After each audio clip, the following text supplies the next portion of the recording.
From the magnificence of the United Kingdom to the innovativeness of Singapore and the state of arts of the United Arab Emirates, I got to experience all of that.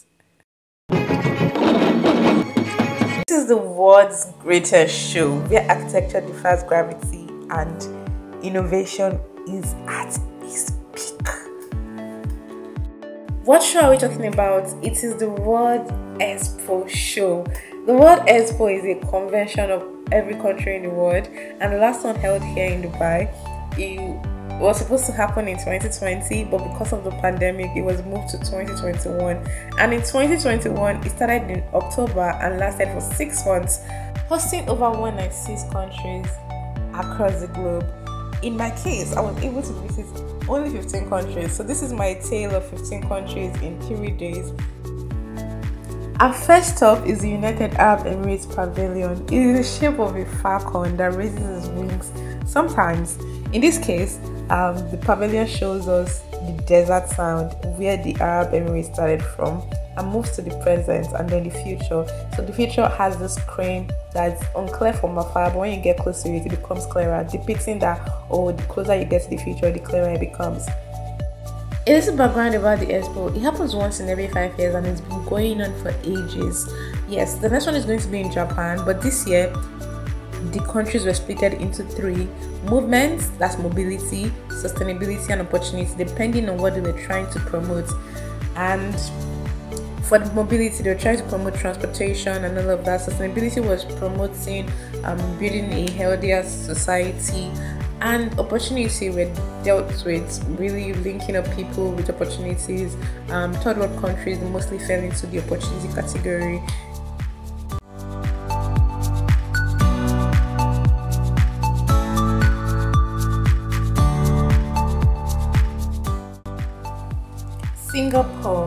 Singapore was the greenest pavilion and literally promoting sustainability. After Singapore, I moved to Pakistani had a very colorful pavilion from the outside, and the inside was even more mind-blowing.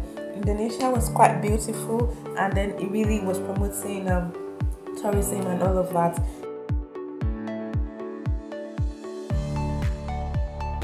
This was my favorite part of the entire experience. Hi, how are you? Good, how are you? I literally felt like I was traveling the world.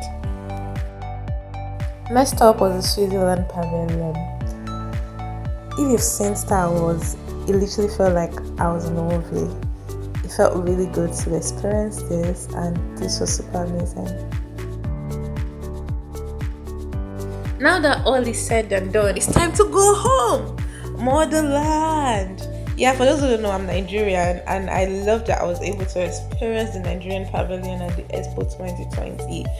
It was all things Nigeria, and most especially, let me not spoil it for you, you're going to see it in a moment, Afrobeat. Yeah, I was so excited that I got to see all of the young Nigerians pushing the frontiers everywhere, plastered their face everywhere in the pavilion. It felt really, really, really, really amazing. Yeah, that's Burna Boy, the Grammy winning award man, and that's 001. And I got to play Ayo. I don't know if you know the Ayo game. It was super amazing. I felt so at home at the Nigerian Pavilion, and yeah, I got souvenir for coming home. It's not easy.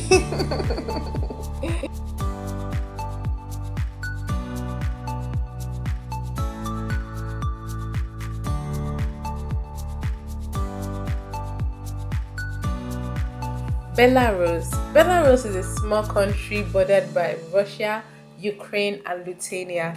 It is super big on technology-driven afforestation. It was so beautiful to experience the green life and greenery of this country. But what stood out for me the most is their dance, which you're going to be seeing in a bit.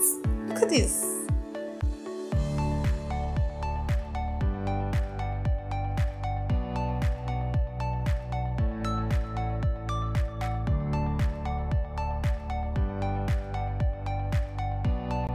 Colombia is a transcontinental country. It's one of those countries in the Caribbean that is home to various people from different ancestries. and decent. I find Colombia super fascinating and amazing because of two things which I think are very paradoxical. The first is the fact that they're one of the biggest producers of marijuana worldwide, and the second being their spirituality. Colombians are super spiritual. Their history is written in spirituality. I think this video is going to do justice. I'll just stop talking, but I really love Colombia. Water on earth brought you here to the Colombian massive ancestral origins. My name is Cachipre, which means daughter of water. My parents brought me to this place when I was little, so I would learn that before us there were other peoples and other native cultures that had artistic and religious expressions very much like our own. The mysterious Colombian Massif is the place where the most important rivers in the country are born. A place that feeds the Cauca, Magdalena, and Amazon basins. It's the heart of some of the most representative indigenous communities in the territory.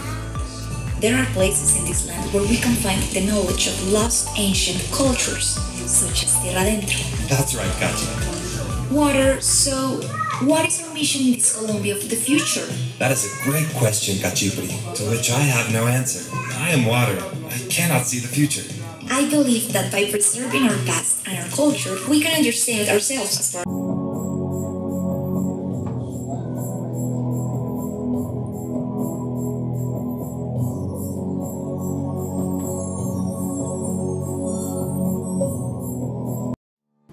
There stands the super magnificent United Kingdom.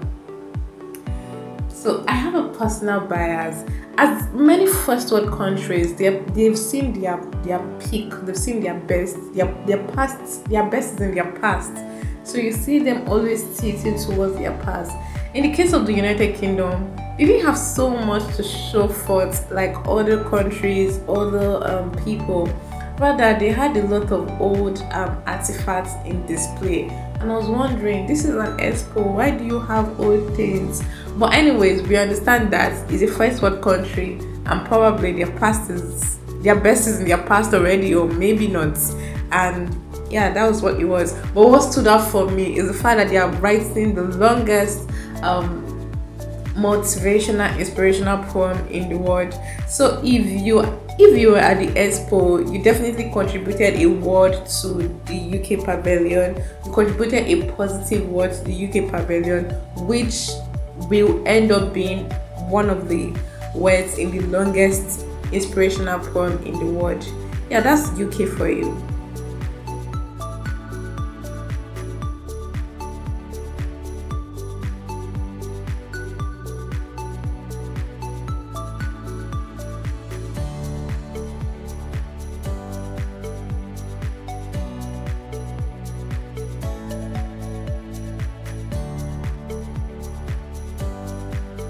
My next stop was the France Pavilion. Yes, France is also a first world country, but it was an equal blend of their past, their present, and their future. You could see a lot of books and encyclopedia on display, but at the same time, you could also see their technological innovations, their prospects, and all of their future plans, which I totally loved.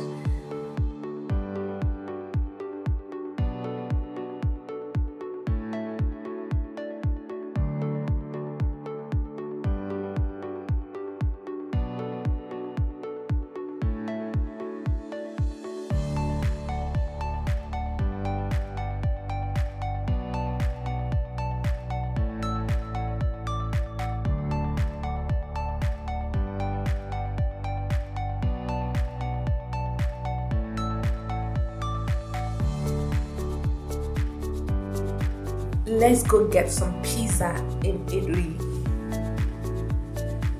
The Italy Pavilion is so beautiful, so thoughtfully done. After the Italy Pavilion, my next stop was the Spain Pavilion. I totally enjoyed visiting Spain Pavilion. I couldn't spend so much time there, but I enjoyed it. And yeah, that's it on my tale of 15 countries in 3 days. I hope you enjoyed it. I love the Expo, every bit of the Expo, and I'm hoping to see the next Expo in Japan. Thank you for watching. Please do subscribe if you enjoyed it. I'll see you in the next one.